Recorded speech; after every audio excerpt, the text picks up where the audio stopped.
Bienvenue sur cette nouvelle chronique de Maman confinée. Aujourd'hui, je reçois Nadège d'un amour au naturel, qui est blogueuse, qui fait plein de méditation, de yoga en famille, de massage bébé et plein d'autres choses en lien avec les familles, les enfants, et qui est également maman de deux filles de 7 et 5 ans. Peut-être que vous l'avez vu sur Instagram, elle propose du yoga en famille 2 fois par semaine en direct, ce que vous pouvez suivre avec vos propres enfants également. Du coup, salut Nadège, Salut, ça va? ça va et toi? Oui. Oui. Comment ça se passe pour toi, le fait de devoir concilier justement ton travail que tu fais normalement depuis la maison principalement et le fait que tes filles elles soient toujours là avec toi? Hem, alors, on tâtonne encore un peu, mais en gros, moi, travaille, on va dire, à partir de 16-17 heures, et plutôt le soir, voire tard, certains jours. Heu, c'est «l'avantage» entre guillemets, justement, d'avoir, cette micro-entreprise et de pouvoir, créer du contenu, en fait, depuis la maison. Hem et la journée, le matin, là, du coup, je m'occupe plutôt de la continuité pédagogique des filles, par rapport à tout ce qu'on reçoit de l'école. Bien que j'ai beaucoup lâché prise par rapport à ça, en accord avec l'école, parce que c'était un peu compliqué. Les filles n'étaient pas forcément hyper, motivées. Donc on essaye de faire des activités, mais pas forcément toujours ce qui a été proposé par l'école. Et l'après-midi, c'est un peu plus tranquille, on va dire, où là, on profite, du coup, du jardin, c'est un peu plus libre. Je reste quand même, beaucoup avec elle, jusqu'à ce que, voilà, la fin d'après-midi, où là, on va dire que je reprends le taf pour de bon. C'est-à-dire que ton conjoint, en fait, il travaille la journée jusqu'à 4-5 heures, puis après il prend le relais. Ouais, ouais, Mmh. Vous êtes exactement. séparés la journée. Oui, et oui. D'accord. C'est-à-dire que si vous êtes séparés la journée, puis qu'il y en a un qui s'occupe des filles jusqu'à 4 heures, l'autre jusqu'à ce qu'elles couchent, il reste du Ouais. temps pour le couple ou pas trop? Alors, honnêtement, non. Après, on se le garde plus pour le week-end, où là, soit effectivement, on va faire des choses tous les 2 parce qu'on sait que les filles, il y aura pas justement, on va pas forcément être dans la proposition d'ateliers ou d'activités ou de choses comme ça. Ça va être vraiment, plus, je sais pas, enfin, en fonction d'elles, de ce qu'elles auront envie de faire, mais elles vont être vraiment en autonomie. Et du coup, nous, si on a besoin de faire des choses ensemble, on les fait, ou alors tous les 4 ensemble. Mais clairement, là, la semaine, avec le confinement, c'est toi qui bosses, c'est moi qui bosse. On mange et moi, je rebosse même après manger, donc non, il y a pas de temps, heu, tous les 2, on va dire. Ouais. D'accord. Au niveau plus émotionnel, santé, etc., toi, tu vis ça comment, un confinement? Alors au début, alors quand ils ont annoncé le confinement, j'étais soulagée, voilà, parce que ça faisait un moment que je me disais qu'il fallait que ce confinement ait lieu, et je trouve qu'il est arrivé même très tard pour moi. Donc au départ soulagée, ensuite, inquiète quand même. Alors plus par rapport à mon entourage, ma famille, c'est plus, de l'inquiétude du fait de, si jamais je perds quelqu'un,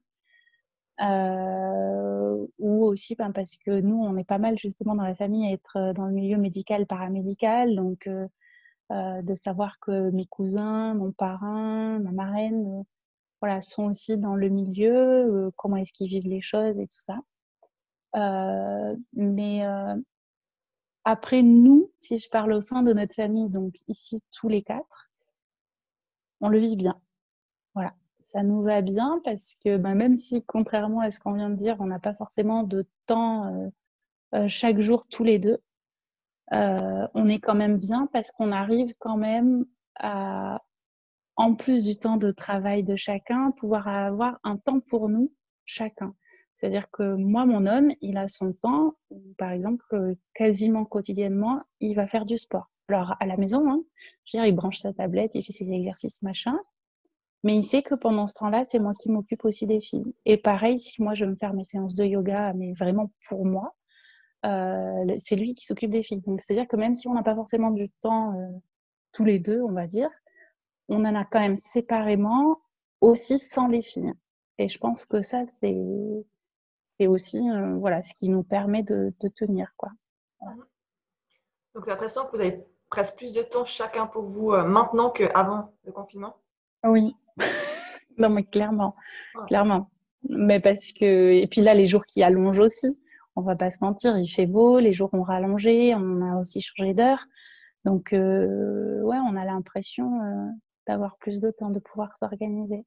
Et puis moi, enfin, même si vraiment je devais faire le yoga avec les filles, c'est pas, voilà, pas gênant, hein. Elles se mettent sur leur tapis à côté, voilà, ça va. Ouais. T'as l'impression que par rapport à tes enfants, eux, ils vivent ça aussi bien parce que vous vous sentez bien, bien que c'est peut-être cyclique.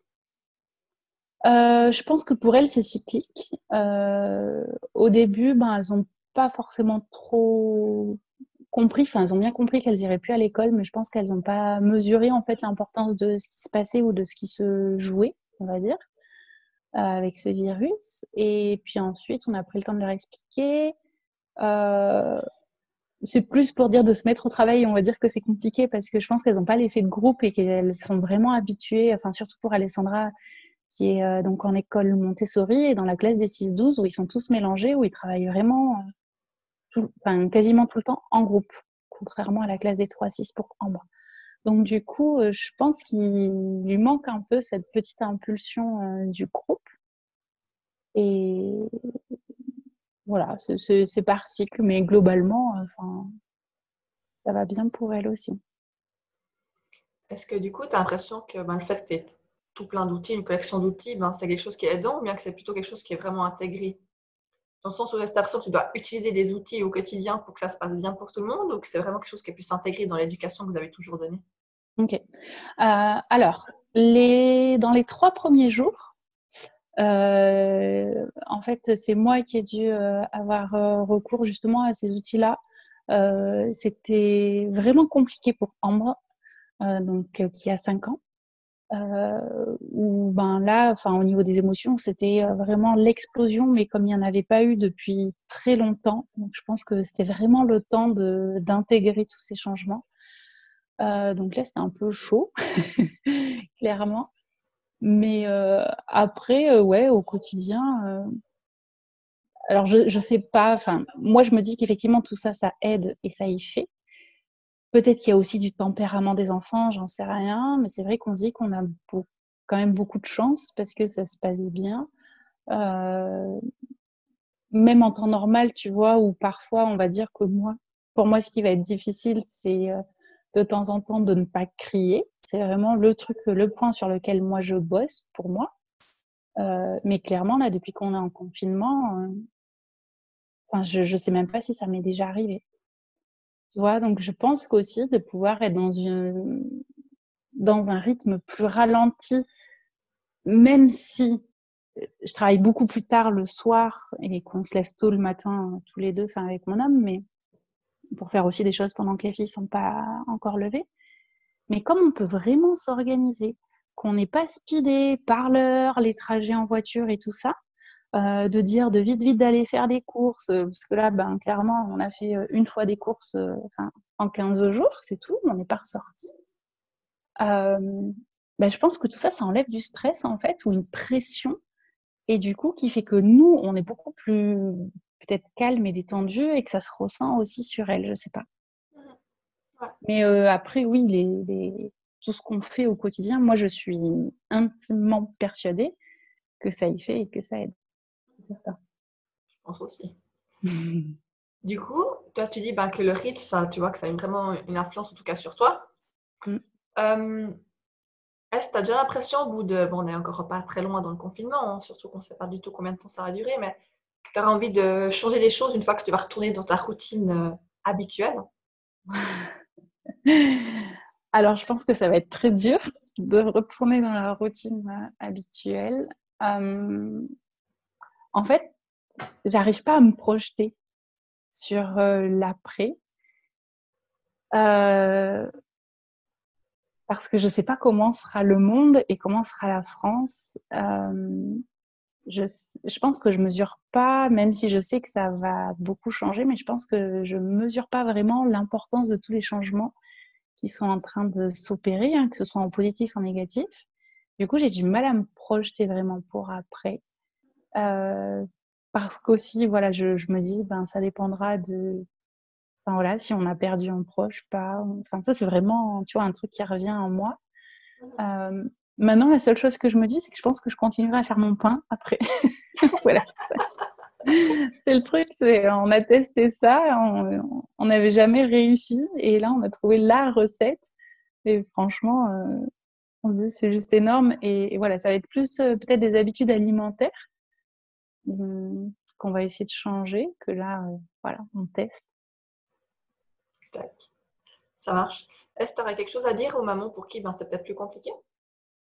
Tu as envie de leur dire quoi? Qu'est-ce que j'ai envie de leur dire? J'ai envie de leur dire si elles peuvent passer le relais au conjoint, au partenaire, s'il y en a un. J'ai envie de leur dire de respirer et de méditer parce que on mesure pas tant qu'on ne teste pas le pouvoir de la méditation sur soi, sur le fait de voilà, de pouvoir se poser, de pouvoir retrouver des pensées positives aussi dans notre tête et de pouvoir également se ressourcer, même en 10-15 minutes. Je me dis que c'est, enfin, pour moi en tout cas, je trouve que c'est pas grand-chose à enclencher et qu'il y a vraiment des effets incroyables et que tant qu'on n'a pas testé, on ne sait pas, on s'en rend peut-être pas compte. Donc j'aurais envie de leur dire de tester. Surtout qu'il y en a plein sur YouTube et tout qui sont voilà, en accès libre, gratuit. Donc je pense que c'est très accessible.